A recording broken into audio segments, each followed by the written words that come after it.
Hi and welcome to our Poultry by Nature video.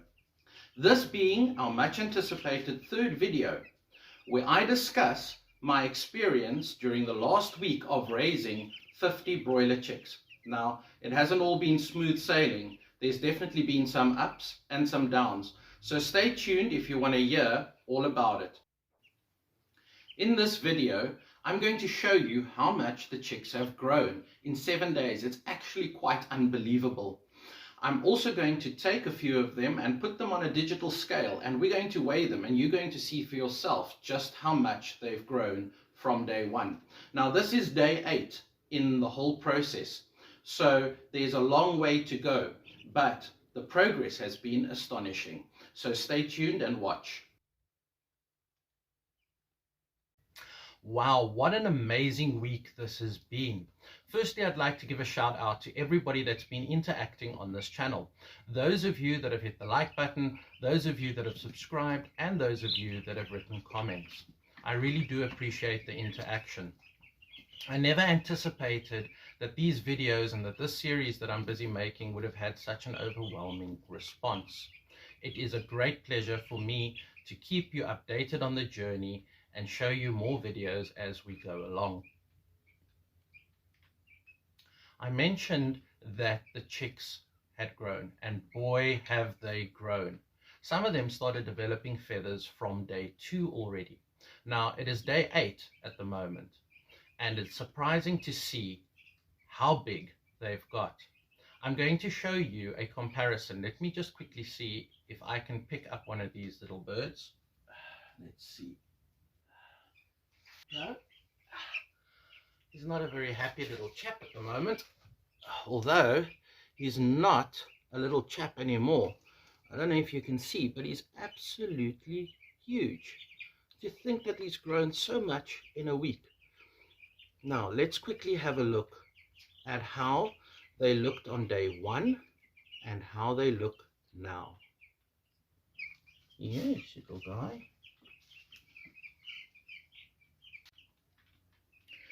I mentioned to you that these guys have grown a lot, and this is them in their little brooder now, and you can see that this brooder, the area that they've got within this, is actually now getting too small. So what I need to do as of tomorrow is I'm going to expand the size of this brooder.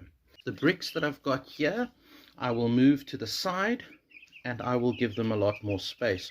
Now, the rule of thumb when it comes to how much space do you need for broiler chicks is you would normally have about 10 chickens per square meter.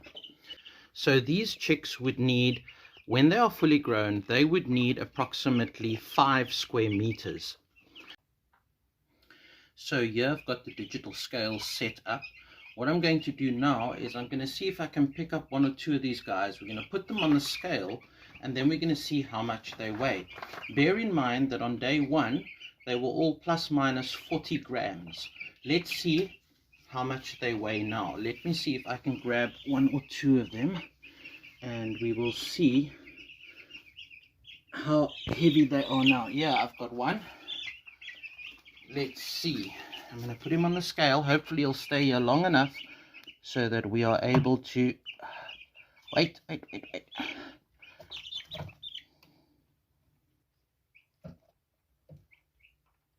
207 grams. From 40 grams to 207 grams. That means he's gained 5 times the weight he had on day 1. Let's pick up another one and see. Let me see if I can grab another one. They're all running away from me now. Okay, I've got one. Let's see what he says. Look at that. 217 grams. That is amazing. And maybe we can just do one more. Let's see if we can take one of the smaller ones and see how much they weigh. One of the smaller ones. They haven't all grown the same size, Some are a little bit slower to develop, but this is one of the smaller ones. Let's see. 189 grams, 180, 190 grams. There we go. So you can really see how much they have grown. Absolutely incredible. In my last video, I mentioned that the chicks were being given a starter feed. Now, it's really important that the chicks receive a starter feed for the first 15 to 18 days. Thereafter, they'll get a grower feed. What I'd like to do now is zoom in the camera and show you how the starter feed compares to the grower feed in size.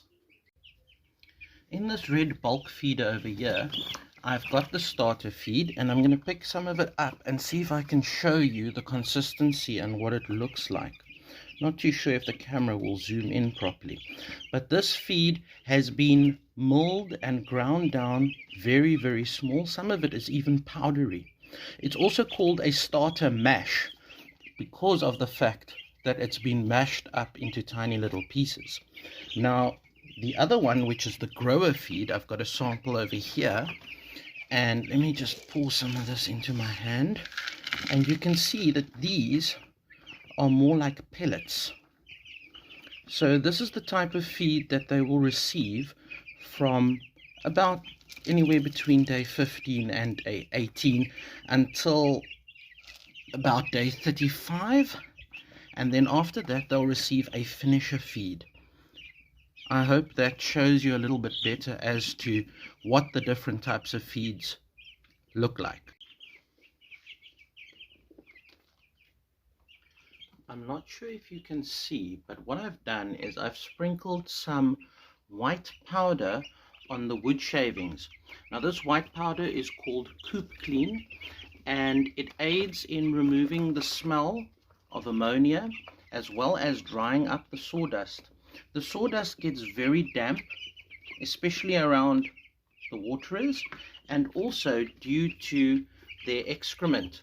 So this Coop Clean assists in neutralizing the ammonia and the smells, as well as keeping the sawdust nice and dry for them. If their feet get very wet and stay damp, they can actually develop a type of dermatitis, which is a bit of an infection on their little feet because their feet are constantly damp. So it's really important to keep this wood shavings nice and dry. And you can see they make one hell of a mess over here. So what I'm going to do tomorrow is I'm going to replace all this wood shavings, give them nice fresh clean wood shavings, and then also mix in a little bit of the Coop Clean as well, just to make sure that the wood shavings can last a little bit longer before needing to be replaced. And this Coop Clean is actually very safe for them. You can use it as of day one, and they are curious little critters. They will peck at everything that they can. So they will most definitely peck at it, but it is safe for them, even if they do ingest some of it. So it is safe to use. You can also see over here, what I've done is I've actually placed some of the waterers and the feeders on some paving bricks, just to raise it off from the ground, because they are so active and they are so messy. They walk in the waterers, they step in the feeders, and now that they're getting bigger, they are starting to roost and perch on top of the feeders, and then obviously they make a mess inside the feeders as well. So I've reverted to using a bulk feeder. This is called a 4 kilogram bulk feeder, and it is definitely a little bit more hygienic because they are not as eager and keen to step in the food. Initially, I'd mentioned to you that I had received 50 of these little chicks. Now, when I recounted them, I realized that there had actually been 51. So that doesn't really say much about my mathematical abilities and much about what I learned at school. But most hatcheries include 1 or 2 extra, because there is a chance that some of them might not make it from when they leave the hatchery to their next destination. So she gave me an extra one just in case, and so when I recounted, I had 51. Now, as I mentioned to you earlier, this had not been a week that had been just smooth sailing. There had been some sad events as well. Amongst others, on day 6, I had a little chick that had not been looking very well, and I took him to take care of him. I separated him from the rest because they could easily trample him, and unfortunately he did not make it. And then yesterday morning, when I came to check up on them, unfortunately there had been another death. So our 51 chicks have gone down to 49 now. Now, according to statistics, it is normal for you to lose up to 5% of your chicks within the first 2 weeks. So the first 2 to 3 weeks are the most crucial period for these little chicks in terms of survival. They're most likely to survive if they make it to the 3-week mark. So I hope from here on I'm not going to have too many mortalities, and hopefully in the next week I can report to you that we've not had any more of them die. It's actually quite tragic and it really affects one emotionally, but it is to be expected that not all of them will survive. As you can see, this has definitely been an eventful week, and it's had its fair share of ups and downs. Hopefully in the next video I'll be able to report to you that the second week has gone better, and that we definitely have not had any more mortalities. Fingers crossed, let's hope that is the case.